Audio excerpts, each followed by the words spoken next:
Without anything else, then Minnie, if you're ready, let's get into it. Yeah, sure, Claire. Thanks for handing over. And as you said, it's the most important one, but it's the easiest one of all till now what we did. So let's start with the Deep Dive series part 4 of the Power Apps portal, which is user management and security. Thanks everyone for joining and spending your time. Again about me, so I just worked with Accenture, Microsoft India, Business and Decisions in Belgium, and currently I'm working with Redspire, and I'm having overall 6+ years of experience as a techno-functional consultant in business applications. Let's move on, and this is the feedback link. So this is definitely going to help me improving for in further sessions for myself. So please provide feedback. This will definitely going to help me. Let's start with the agenda for today. So along with the user management and security, what we'll be looking at authentication as well. So Power Apps portal authentication overview and its types. We'll be configuring some of the authentication processes. We'll be seeing that in a demo, and then we'll be jumping to user management, wherein we'll be seeing how to configure contacts and how to invite contacts, nothing but the portal users. And then we'll be jumping to the Power Apps portal security and multiple options for the security. We'll be seeing the demo for that as well, and then the question and answer in the end. So this is the agenda for today. So again, the same thing as we have seen in the multiple sessions, Power Apps portal is nothing but a website which can be used by anonymous users or the authenticated users. So the audience for the Power Apps portal can be again the anonymous users are the users that need to view the public content. As we log into any website, without logging in, we see some content which is just for the general public. So the content which is going to be available for general public is nothing for the anonymous users in Power Apps portal. Next is the authenticated users, basically users who will be seeing the secured content, or they can add or edit the content. Content managers are basically who has the access to view, author the pages, or make the changes to the CDS entity records. Portal administrators are basically need to monitor and administer the portal from the front end. So we'll be seeing the difference between them, but the audience can be internal, external to the organization. So all kind of audience can see the portal and make the changes depending on what kind of roles it has. So let's see what the authentication is actually. Authentication is divided into two parts, local authentication and external authentication. What is the difference between these two is basically who is managing the user credential. That's the only difference. So local authentication is basically everything about the user identity stored in contact record and CDS. So when we log into the portal as a local authentication, therein the user ID and the password to log into the portal user or to the portal, it's gonna be saved in the CDS record, which is the contact entity. And the username and the password will be as a hashed key, and this will be not managed by any external identity provider. The local authentication means everything managed within the Dynamics or within the CDS database. External authentication wherein the identity of the portal user will be maintained by some external identity provider, for example Facebook, Twitter, LinkedIn, etc. That's the only difference between local and external. Other than that, web roles or what kind of privileges the user will have will not depend on the authentication. Authentication is just wherein we'll be, as per our need, we can maintain the identity of the portal user within the Dynamics or outside the Dynamics. That's the only difference. So here again, I tried to explain it in a different way. So again, the portal authentication, local and external. Now, what's the difference on what kind of ways we have for local and what kind of ways we have for external? So for local authentication, there are two ways to register or to authenticate a portal user locally. Contacts association via registration or via invitation. What is the difference is, locally, there are two options available. If you go for the registration process, the contact record will be created in Dynamics and the same contact will be invited or will become a part of portal user. Another one, if you already have contacts, you just want to invite them or make them as a portal user, you can just send them the invitation to become the portal user. That's the only difference. So you have two ways: either create a fresh contact, make it as portal user, or have the existing contacts and just invite them and make them the portal user. External one is always via the Azure AD authentication, wherein a portal or the app is registered. So we'll be seeing that as a practical. And there are external, I have given few examples, but definitely there are many examples for the external authentication like Microsoft account, Twitter, Google, local Azure account, LinkedIn, Amazon, Facebook, etc. Again, the local authentication, the difference is username and the password for the portal user will be stored within the CDS contact record. One important thing and the best thing about the authentication and PowerS portal is you no need to pick just one option. You can have as many options you want to enable for your portal. You want to enable local with contact association via registration and invitation, and you want the external or authentication also available. We can have all the options available, but depends on the need. Next one is again external, something outside the CDS is managing the username and password for the portal user. So portal authentication is very simple and have two types, and the difference is just where the identity of the portal user is being managed. That's the only difference. So default login screen, when we actually open a trial instance and we click on the sign in button, this is the page which comes in. So if you see that sign in, when you have the credentials, just give your username, password and login. Register is again the local one. Redeem invitation is the local one. So again, what's the difference? If you click on this, you will see some fields wherein if you fill those fields, definitely the contact also will be created in the Dynamics, and same contact will become the portal user. Redeem invitation, you go to the Dynamics record, basically a contact record, and follow the process which we will be seeing, and then generated invitation code you need to put, and then same contact can become the portal user. Next option that is available out of the box is the Azure AD. So the same user where you log in into the Dynamics, using the same user you can log into your portal. What happens when you first time log in as Azure AD is your portal user will be created. It means a contact record for the same Dynamics user will be created in your system. So let's see how this login screen looks like. So if I jump to my Dynamics system, and yeah, so if you go to the sign in, as we have seen, this is the one that you will be seeing by default. Just I have given some name. So you see register. If you click here, you will be seeing some options. You give your email, username, password, confirm password, register, contact record will be created, and using the credential which you give here, you can log into the portal. Redeem invitation is the option which looks like this, but invitation code, how to get it, we will be seeing that in a while. And if you again click on sign in, Azure AD is the option to log in via the Azure AD or the same credential as of the Dynamics. So again, let's see what next. Now you have multiple options visible, right? You can have more options visible, or you can remove one of these options, like you don't want Azure AD or you don't want the local authentication enable. You can disable any of these options. Via very simple process, there is size settings entity wherein you just need to mark record as true or false, and the options will be available or will be disabled or the enable. So for example, if you would like to disable this option, in the site settings, open this particular record as the name suggests and just mark the value of this particular key as false, and this option will be gone. Similarly, for redeem invitation, if you don't want this option to be available while people are signing in, just make this value as false. Next one, for Azure authentication, this is the site settings that we need to just make it false. So in the portal, right from the configuration, customization, everything is controlled by the records or the entity records which are part of the portal management app.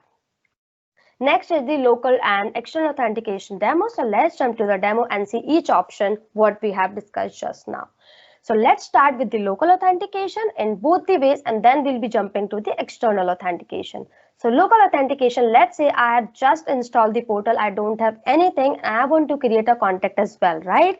So let me just delete this, whatever I created earlier, and this is the fresh screen which I will be seeing. Let's say the email ID that I will give, just, any random one, portal@. maybe gmail.com, anything, and you can definitely give the valid email ID to receive the email, but I'm just testing, so I'm giving this like that. Again, part 4 series and password.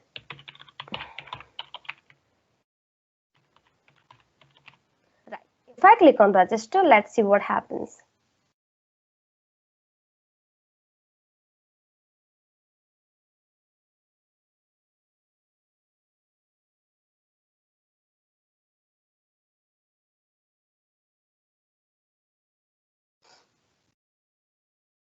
Yeah.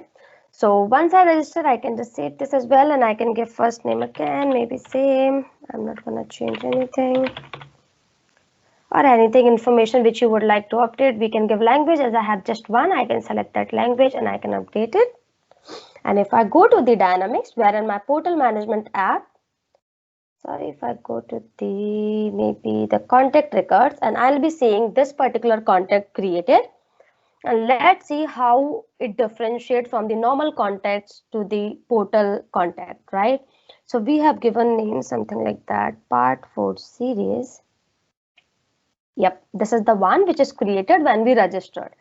So now contact is created, and this particular contact I have opened in the portal contact record, right? So if you open in the normal contact, you won't be seeing the few tabs like web authentication. So whatever information I have given there, it's here, just the basic one like email and first name and the last name. If I go to the web authentication, you'll be seeing the username, right? Password is the hashed one. So if you go to the advanced one, or you can add that particular field on the form, you can see the password as well, but you can't see actually the value of it. So it will be stored as the hashed key here.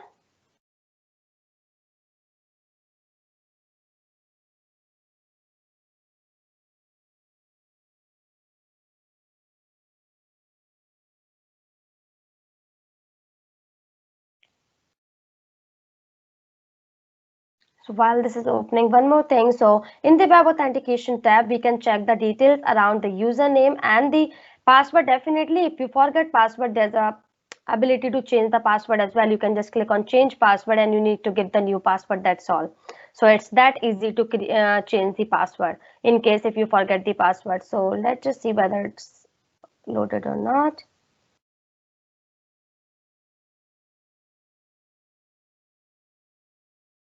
Cool, so let it open. We'll be seeing the password value later.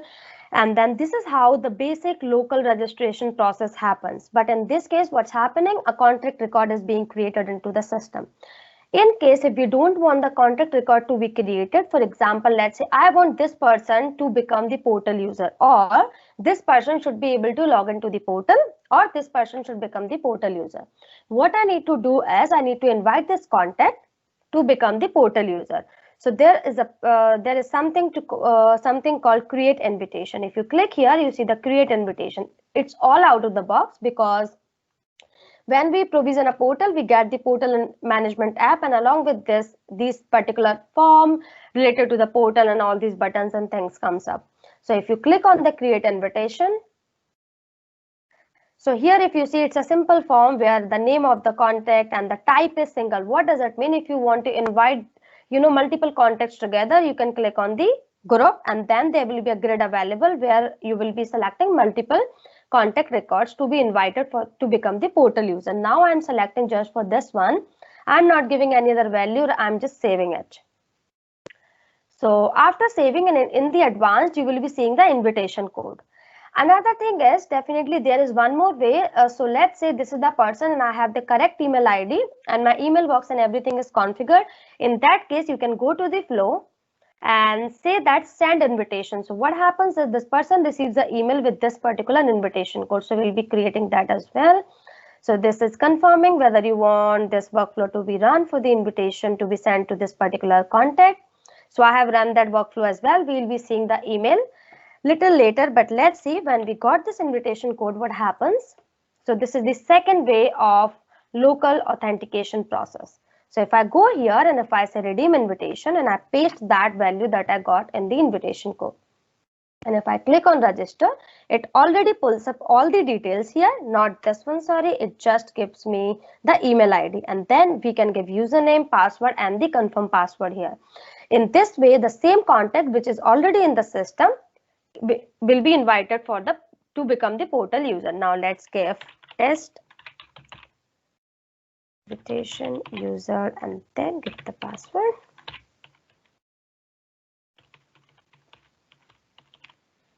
Again, click on register.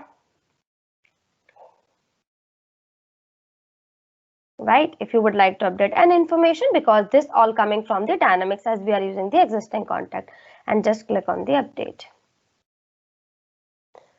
Cool. If I go here and jump to the contacts for the similar contact, I think I was already opening it. If I go to the P, and it was this guy, and if I go to the web authentication, yes, the local identity what I have given as username is here, and the password is again saved as hashed key. So this is the two way we can do the local authentication for the existing contact and to invite, basically to create the new contacts as well. So let's see if advanced find is loaded, right? So contact, if I say that I think name was or created on today, which we have created earlier. Here we can select that column and see how the password looks.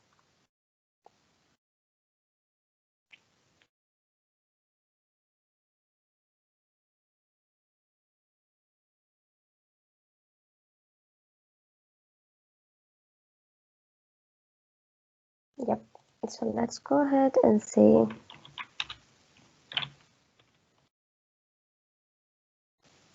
Confirm password, and I think there should be something called identity new password. Is there anything else? Password hash, this is the one, that's right. Yeah, so if I see that for this particular contact, you see there's a hashed key which is stored for whatever password value I have given. So this is how the password is saved and within Dynamics contact. And again, so this one is invited, and this is the same. I mean, everything process is same in the local authentication. It is for existing contact, and previously what we have done is for the new contact. Let's jump and see the external authentication process. So if I show you how the portal application can be seen in the Azure, and we'll be seeing how many contacts we have for the Dynamics. We can see definitely by the setting security how many users we have, but we can also see if you have multiple portals how to see that. There's options. So if you go to the app registration, so since I have just one portal for my organization, you can click on all application, and this is the one, that portal that we have here, because definitely it's connected to the Azure. So this is registered as an app here, and this is your application ID and things. If you open that, we can definitely rename it if you have multiple portals. So we have all the other details around the portals here in the Azure. And if you go to the authentication or owners, there are no owners of the application. So definitely we can add ourselves as the owner if we want. So I just wanted to show you how many users I have for my Dynamics is, let's say 1, 2, 3. So if I want to log in to the portal with this particular Azure AD ID, I can definitely log in with that. So what will happen? The contact will be created into the system. So if I go here and see whether there is already a contact with my ID or not. So if I go here and see with the same name, Hitesh, there is no contact. So let's try and do the registration or the authentication process for the external. So we have till now seen the local one, and let's jump to one of the options from the external one. And if I click on Azure AD, and it by default says this one, and I want a different account.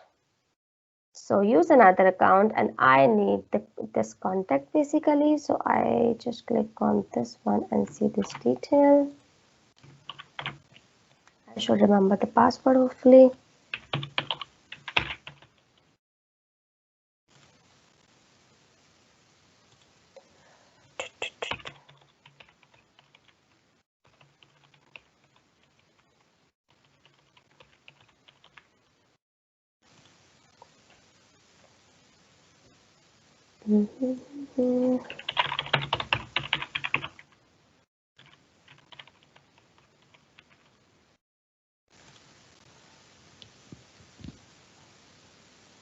And once you log into the portal, definitely this is just for skipping test, and there will be one more thing, permission requested. So what does it mean? We have never logged in with this particular Azure ID to, or basically Dynamics user to the portal. So that's why it's asking to create a contact into the system. This is the permission for that. So if I accept it, the contact will be created into the system. So if I search with Hitesh again,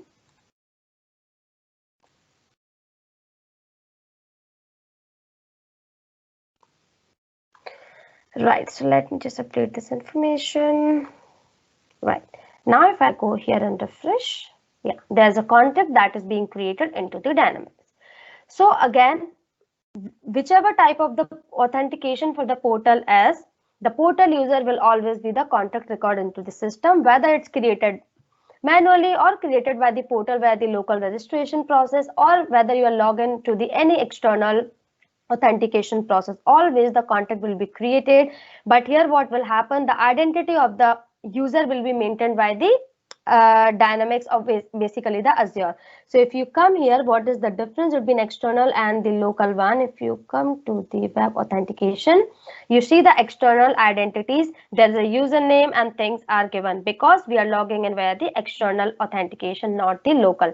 Wherein if we see the local contact which we have created just now, or we have just invited for to become the portal contact, if you see, there will be no external identities will be given. That's the only difference. So we have seen two ways, local and the external one. There are multiple options which we are not covering today, but definitely this is kind of the authentication which we can do. So again, to see how to remove one of these options or to add like Facebook, Twitter here, let's see that. So go to the site settings. And if you search for the local one, let's say we search for local, it's for the local enabled, it's for this particular option. So if I go to the site settings and make this value as false and just save the record and go to my portal, definitely I need to clear the cache. So I'll be logging in with the admin credential just to clear my cache and just and clear the cache. Go back.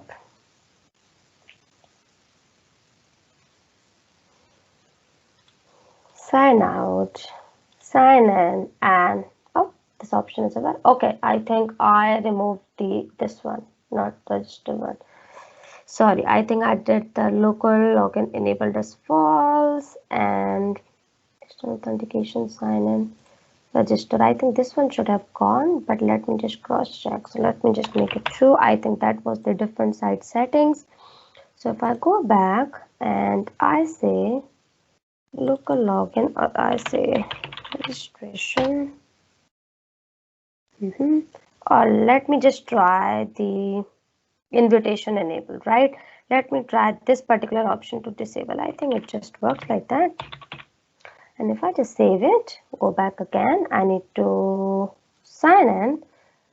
I think I disabled the basic sign-in process, so I have a way to enable that again. So I have just made it true. Let me just, so this part will be covering in the next session, the administration part. That's why I'm not covering it just now. So I am on the portal admin page where I'm just switching off my application and then switching on, because now I have disabled the option to the portal because of server loss, server error. Okay, cool. So if I log in with this one, okay, let me assign the admin credential to the user which I have just created and then clear the cache. So there are ways to do it. If I go to the Hitesh Gupta, which I just created as part of the, if I go to the web roles and just assign the admin one to give the admin rights. So I'm just adding this, and since I'm gonna log in with this user, because the local authentication I have disabled using the site settings. Cool. So I have the admin access. Let me just clear the cache. Right. Okay. If I clear the cache and go back,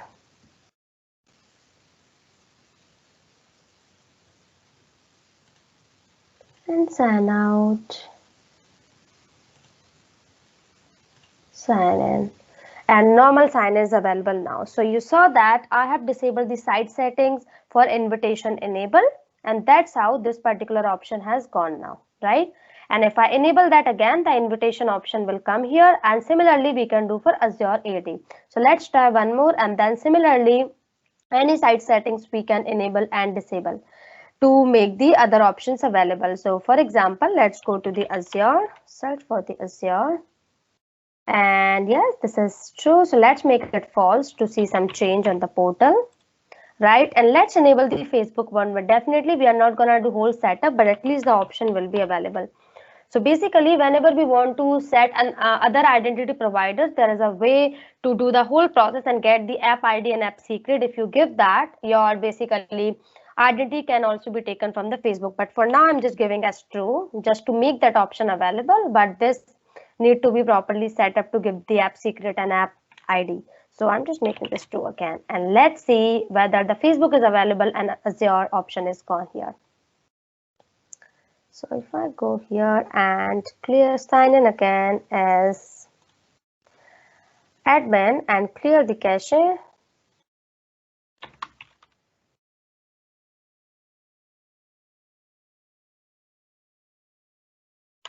Right. And let's see again the changes in the portal authentication options available, what all options available and what all gone.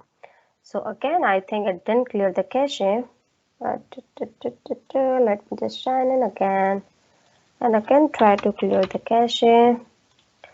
External authentication option sometimes takes time. So from the admin, we can switch off the portal and then switch it on and it works. But sometimes it takes time. So definitely we'll try just one more time. If not, we can see it after few minutes whether the options are changed or not. But let's just try one more time. Yeah, it's still not came. So yeah, let's see it after some time. So let's jump to the slides and see what next. So this is how we have done the local and external authentication. Local we have done in two ways for creating new contact, inviting them as the portal user, and in the local we have also seen for the existing contacts in the Dynamics, inviting them to become the portal user. External we have seen just with the Azure AD, but there are plenty of options available. We can definitely just set we basically for the Facebook, I know the basic process. You need to just go to the developers.facebook.com, create the new app, and when you create the app, few options you need to give in your app ID and app secret you will be getting, you need to just give here, and this is how your basic Facebook authentication process will be set up. And similarly for Twitter, LinkedIn, etc. Next comes the security part. So again, let's say we have now a user who can sign into the portal, and without defining the security model for the portal, there is no meaning for the authentication, because till now we don't know security. There is no meaning to do the authentication for the portal. So see what is the security model in the Powerus portal as we have seen, every portal user associated with the contact record and Dynamics, which basically provides the user identity for the portal, and contact records used to manage permissions and authorization. Configurable authorization for portal access. So again, whole security part is gonna be configurable as we have seen for the authentication. So there are a couple of terms and couple of things like page viewing. Let's say a person is logged in and he is able to see the page. What it means is the user who is logged in is authorized to view a page. Page authoring is the user authorized to edit and publish the pages. CDS entity is the user allowed to view and edit the CDS record, as we have seen the content managers. Website authoring, can the author edit site settings and navigation? It is the main website part. So this is basically for the administrator. Just some terminology so that we can relate the Powerus portal security in a better way. We know the basics of Dynamics. In Dynamics for security, we use the security roles and we assign those roles to the Dynamics user. Similarly, for portal for security, we use the web roles, and the web roles will be assigned to the portal user, nothing but the Dynamics contact record. Let's say we have created some security role in Dynamics. Until we give some privileges, again, the security role is not going to do anything. It's just a place or it just basically kind of a container which gonna associate with some privileges, and then those privileges will be assigned to the Dynamics user. Similarly, here we have the entity permission. So n number of entity permissions can be associated with the web role, and the web role can be assigned to the portal user, which is the Dynamics contact. So let's see what next. Power Apps portal security. Again, after a contact has been configured to use the portal, it must be given one or more web roles to perform any special actions or access any protected content on the portal. So now, as we have seen, portal user is set up. Now we need to give some security or define some security or the web role so that we know which user can see what content of the portal. So there are a couple of security options for Power Apps portal. For example, we have web roles, same as the security role in Dynamics. Web page access control rules. These are basically for particular web pages if you would like to restrict particular web page to be seen by only these particular users. Website permissions, we'll be seeing them, and the entity permissions. So let's jump on all these security options one by one. Web role. So what is the web role again? It's a set of permissions to allow administrator to control the access. Contact or account can be assigned to one or more web roles. And there is one thing, when you install a portal or provision a portal, by default, two web roles will be there. One is authenticated user and one is the anonymous user. So whatever values assigned to these particular roles, don't ever change them, because if you change them, it creates some unintended problems. So just leave these two particular web roles which are coming as part of the portal provisioning. And what these web roles are, when you don't sign into the portal, by default, this particular web role is assigned. And when you sign into the portal, and if user does not have any web role, this web role is assigned automatically, even though we don't see, but it is considered that this web role is assigned to the logged in user. As we have created the users just now, we'll be seeing that if we don't assign any role, automatically this will be there, and this won't be there definitely for the users who basically if nobody is logged into the portal. So we'll be seeing these two, how they look, and then let's jump to the demo of the web roles. So if I go here and if I remove this option, it's not going. Yep. So here, if I jump to the web roles and see what all we have. So in the security, we have seen the contacts just now, how to invite them and how to make them portal. Invitation we have seen. We can create invitation for a single contact or the multiple. Let's see the web role next. So web roles, again, this is created by me. These three are created by me. But if you see the anonymous and the authenticated, what is the difference? If you open them, there are two options, Boolean fields. One is anonymous user and one is the authentication. One is yes, one is no. Don't ever touch these two web roles. They create definitely some problems. I have tried in the past, and similar with the authenticated users. And these three web roles I have created. So when you want to create any web role, what you do, just click on new. It's just a record. If you say test web role, and you need to click a website if you have multiple websites, but I just have one. Description, we are not going to change these two things again, and you say save. This is how we just create a web role, but definitely it's just a container until and unless we assign some entity permissions here. So we'll be seeing those in a while, how to create them.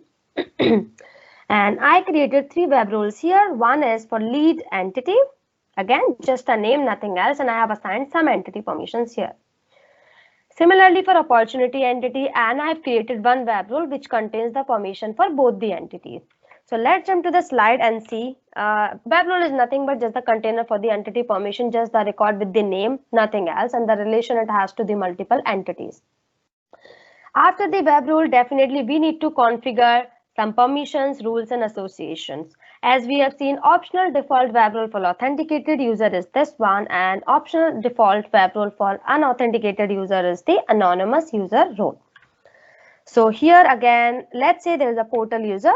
One portal user can have multiple web roles, right? I can give like portal user, let's say myself is a portal user who is logging into the portal.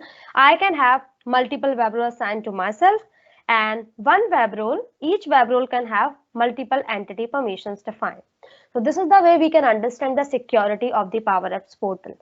So let's say we can see we have already authenticated or we have done the authentication process either via the local or the external, doesn't matter. And for that user, you can create a web role. You can create multiple web roles, assign it as 1:1 relation. Similarly, web role to the entity permission. What does that mean? Definitely one portal user can access multiple entities, multiple entity data through the portal. So let's see next. Why to use entity permissions? Again, to apply record-based security, concept of record ownership and access.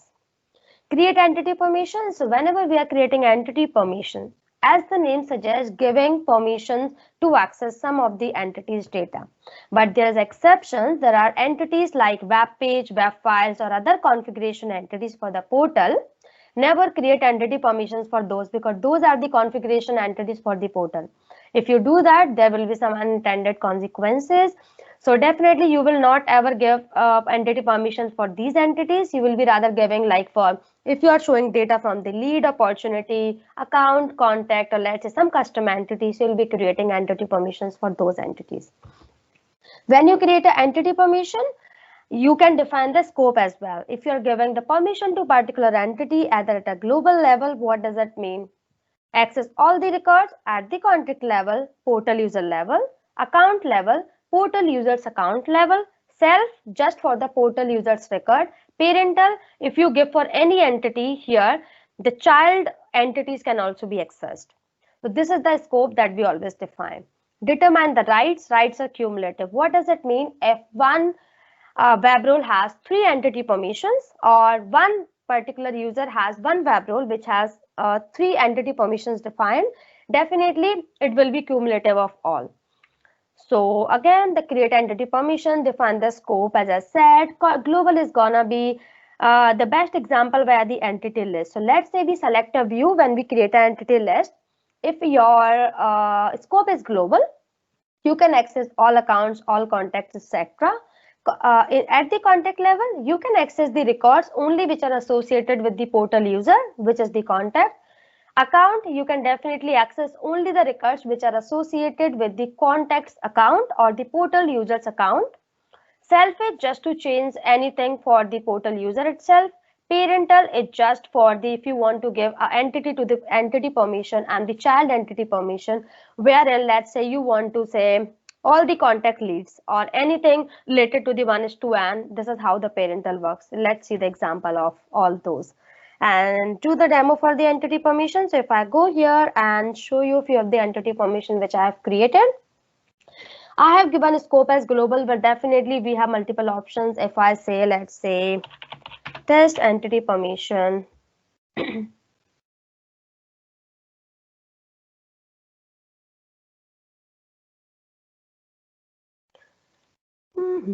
Yeah, test entity permission, and here we select the entity. Let's say we want to show some data from if we have any entity.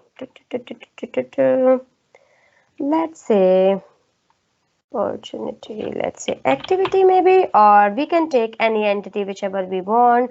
Let's say contract. Okay, and website we have just one.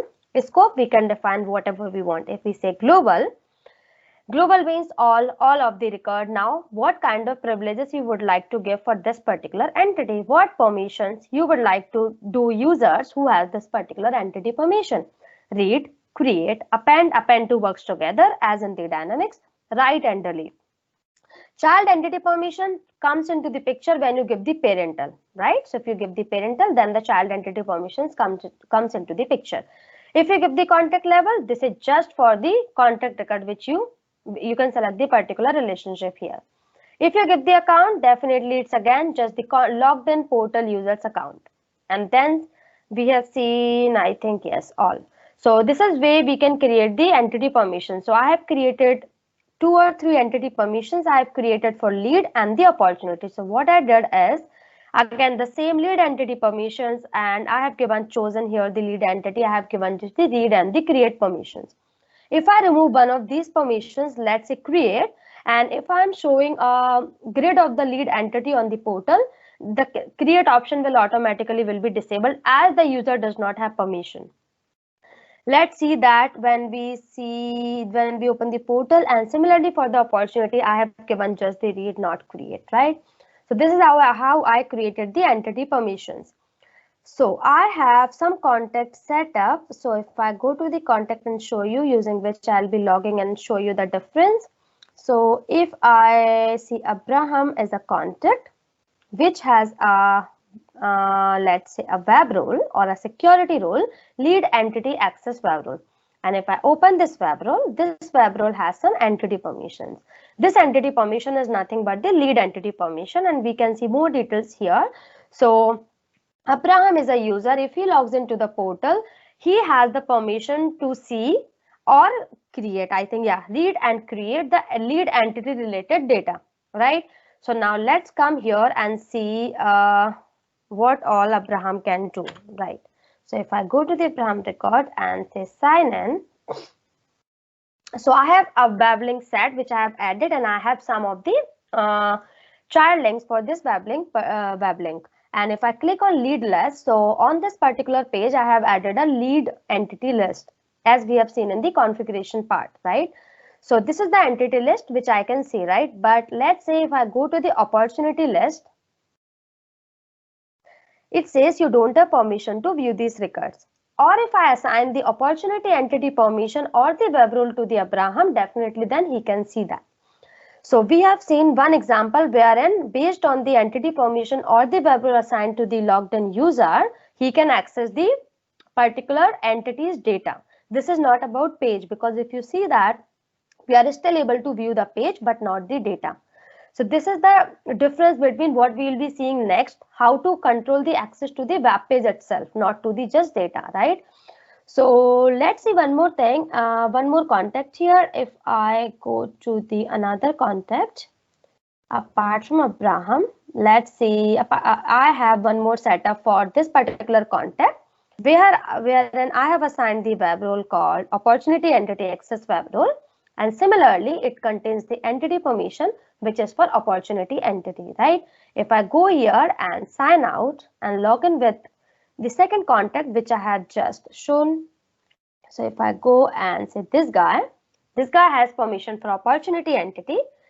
So he can see all the data for the opportunity. But if I go to the lead list, he will not be able to see because he does not have permission, right? But if I logged in with the admin or with the user who has both, so I have one more contact set up which has access to both the entity. So if I go to this particular contact and if I show you the web roles, right? So it has this particular web role, and if I open this web role and see the entity permission, it has both the entity permission. So if I log into this, definitely it's gonna be having access to both the pages or both the basically entity list. So if I go here and see that guy is here and sign in,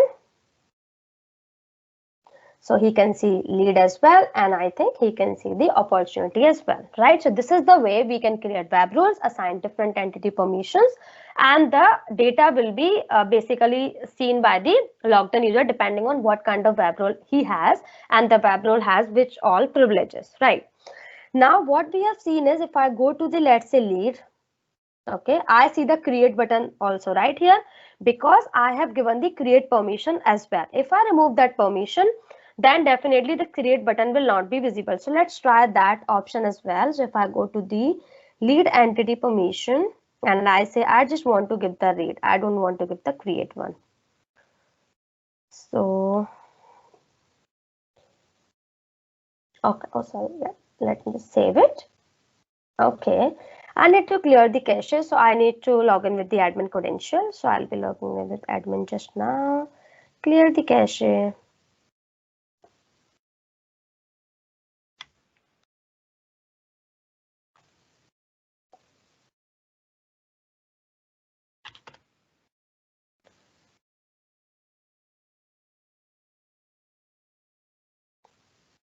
Right, so I have cleared the cache, and let me log in with the same user for which I have given, let's say, even just the lead one. I think Abraham should be fine, but this guy has permission for opportunity and lead both. So if I go to the lead again here, still the create is shown, but he does not have lead entity permission, does not have create just now, and it is saved. Let me just try to clear the cache again and see. Did you log in with a different user? But this user has the lead entity permission.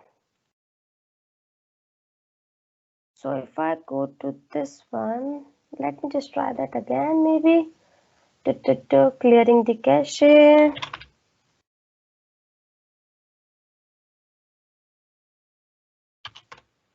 I've cleared the cache. And if I just sign out and log in with the user who has the lead entity permission, let's say Abraham, sign in, and this guy should not be able to see the create button ideally. No, he's still able to see that. If I click on create, the button is seen because I have set up in the entity, in the entity list. But here I think it should say that you don't have entity permission. I think some permission, something like that, to create. If I if I go to the contact, write create no for this, and if I go here, okay. So why that is shown, because if I go to the entity list which I have set up, there is also an option whether you want to enable the entity permissions or not. So here also I think I have enabled it, but entity permissions are enabled. And if I go to the options, if entity permissions are enabled, if I go to the options, grid configuration, so here I have the entity form which I have selected for creating record. Okay, this is for create, and I have the contact us form, right? So entity form, I have contact us form, and if I go to the entity form which is contact us, whether entity permission is enabled for that, yeah, this is enabled, and this is type of insert form. Yeah, it should work ideally, but okay, so this is for opportunity create form, and this is for opportunity read only, right? An entity list, if I see again the lead entity list, this entity list also has entity permissions enabled. Okay, and the entity permission again, if I see, I think that is there, lead entity permissions no create, and the same is assigned to the contact which is Abraham, right? But I think the option should remove, or let me just try once again, or else maybe regarding this I can confirm later. So let me just try one more time, and if it works. So let me clear the cache again.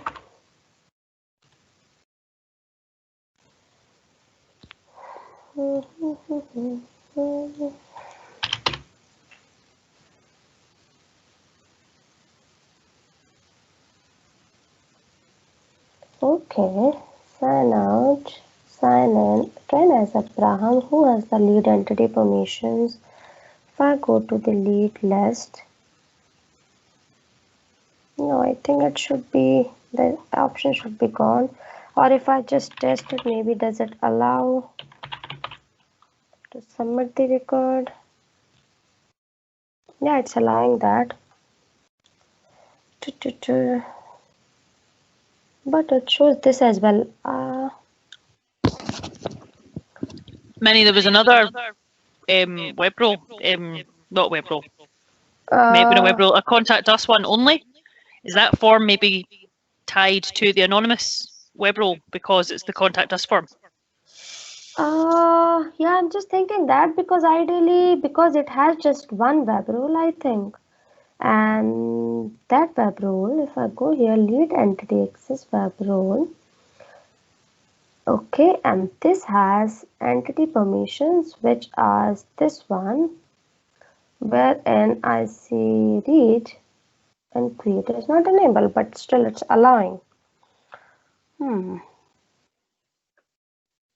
Okay, maybe I think I can check this one later, but ideally it should not allow, depending on what kind of privilege we are giving. I'm not too sure why it's allowing just now, because I am also wondering because it just have that web role and this box is available, which is available only for the admin, right? So let me just try one last thing. What contact we have created just now, and let's give just the lead entity access role to that, but there should be no different, but still we can just try that. So I think we have created Hitesh, or let's just go the local one. So local we have gone for P, and I think this was the guy. For this, let's assign a web role, and let's just give the lead entity access web role add. And for this, I think, yeah, this was the username. Save it, and let me first clear the cache. It won't allow with this. Sign out, sign in. Sign in. Clear the cache and go back.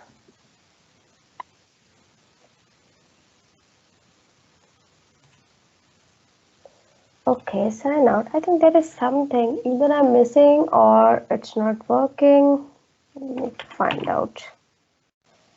Hey, Facebook came up. Oh, it came up? That's good. I think because maybe it's taking some time to maybe show the changes, but I think I have done that couple of times and it works directly. So let's see just with this contact if it works, because this is freshly assigned, but still it's showing. Yeah, when you see the contact us page on the web link set, I think that form's given permissions on what see the main one. And you've got two sets of permissions running. So it goes home and then contact us. That's the same lead create form. Yeah. It's on that by default. Yes, that's why I'm just thinking, because yeah, not sure. Maybe I will confirm this later, but ideally it should work. But if I sign out, so maybe we have few minutes and we'll check it after that if this works. But still, you see, this took a lot of time. Yeah. But see, you can still go to the contact us page now, even though you're not signed in. Oh, but you can and you can still create a lead using that page. So I think it's the same form. Oh, now you can't get permission. No, we can't. It won't say that you have permissions because it's not available for anonymous. But that's strange because it should work ideally what I was showing with. But I think it's gonna take time. So I think we have few minutes. We'll be testing that later while logging in with the same user and see whether it's working or not. But ideally it should work with that. That's my understanding. So that was about the entity permissions, and let's see another option to restrict the web page access. So we use the web page access rules to restrict the whole web page, not just the content from the entities. So web page access control record used to provide publishing permissions, or there are basically two ways: restrict read and the grant change. What is the difference? Restrict read, if you create a web page access rule, you will select a web page. You will select one of these two options. Restrict read is just restricting the read for the web page to the web rules which you associate with the web page access control rule. Another one is the grant change. If you would like to make some changes, you would like to allow some users to make the changes to the web page. So this is the difference. We'll be seeing the practical of those, and this concept will be clear after that. So let's just go ahead and jump to that and see. In the security, we have web page access control rule. So I have created two web pages and I'll be showing both of them. So I have one is for restrict read and two for grant change. So let's see the restrict read one first. The restrict read, wherein it's just the web page access control rule, just a record. You have a website, web page. This is the web page which will be restricted. For whom? Only users who have this web role can access that web page. Other users who does not have this web role cannot access. So this is how read restrict works. So this particular web role is given to Abraham, not to the second person. So we'll be logging in both and going to this web page and seeing what the difference is. Okay, so let's sign in quickly and go to the Abraham, sign in. So I have restrict read. This is my restrict read page. So definitely this particular page, I am using some web template and just one line of paragraph there. So it just executed. Let's just sign out and log in with user who does not have lead entity access web role, right? So let me give the second guy who has just the opportunity one access denied. This is how not controlling just the data from the entity, but restricting the web page to be viewed itself. So we can control it by that. Now let's see another part as the grant change, right? So grant change is basically giving the permission to edit the content on the page, right? So I have a grant change. Let's say this one, okay? So this is the web page control rule. Just the name, website, web page is this, which has some content, and I'm giving grant change for whom people with only this permission can edit this web page. Other people cannot access. So when we have logged in with this user, I think we will be able to, I think I don't have any link for that page directly. So I need to just take the URL. So if I go to the web page and just take the partial URL to access this particular web page, I'm logged in with the user who has the opportunity web role. Okay, page not found. Sorry, I have copied wrong. Control C and yes, so this particular user has access to this page, wherein if I log in with Abraham who does not have opportunity access, opportunity entity permission, or the web role which has the entity permission, then it should say access denied, right? No, it does not say access denied. Sorry, Abraham has this and grant change one. Oh, sorry. Grant change is just for the, so basically this person can view the page but cannot change the page. And if I log in and show you the actual use of the grant change, I think I compared it similar with to the restrict read. It's not about read, it's about the change. So you see this pop-up coming, right, for this user, but not for the Abraham. What does it mean? If you click on the edit, you have the, not sure, there is some issue with the portal, but if you click on edit, there will be a pop-up where you can change the content of this page directly since this user has the grant change permission. So that's the difference between grant change and restrict read. Last but not the least, website access permissions. So this is on high level website access permissions. Let's say when I log in with the administrator, I have the permission to change the content snippet, site markers, fab link set, and other things as well, what we have covered as part of configuration and customization. So how to control this one? Let's jump to the portal management app, and in the security, go to the website, website access permissions. So here you see by default there are two website access permissions, but we can create as many we want depending on the need. So if you see what this access permission says as manage content snippet, yes, whatever web role will be associated with this will be able to edit the snippet, site marker, web link, and the preview unpublished entities. If you don't even publish the records, this particular web role who will be associated with Dell will be able to see the changes on the portal. So if I see the web role, it's just for the admin. So if I log in with the admin, you know what is the difference as if I just go here and show you how the website access permission works as and how it can be controlled. You can create number of users to give different permissions to edit basically the website content. If I go to the admin one, so this is the person who has the admin access. You see, you hover here, you can edit content snippet. Hover here, edit the primary navigation. Create new pages, edit or edit the existing pages. Edit whole content here, right? You can just click on edit and just edit the content directly.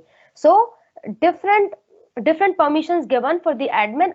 There is a way, and there was a need in one of my project where they wanted to give different permissions to different users, create the web role, create different permissions, and here select particular option, what permission you would like to give, and then associate the web role. This is how the website access permission works. So what we have covered so far is the authentication, local, external, security, for them, how to create web roles, entity permissions, restricting the web page and whole website as well, or giving the particular permissions to particular web role. But before wrapping up, let's just see whether that is working or not, or else I'll be confirming it later if it doesn't work. So let's log in again with Abraham, who has the lead access. If I go to the lead list, still he can see the create button and he can still do that. So maybe I can confirm this later, but generally this ideally it works in the similar way which I have shown. But if I found any other way which I have missed it. So I will be confirming it to the Claire, and I think she can pass it on.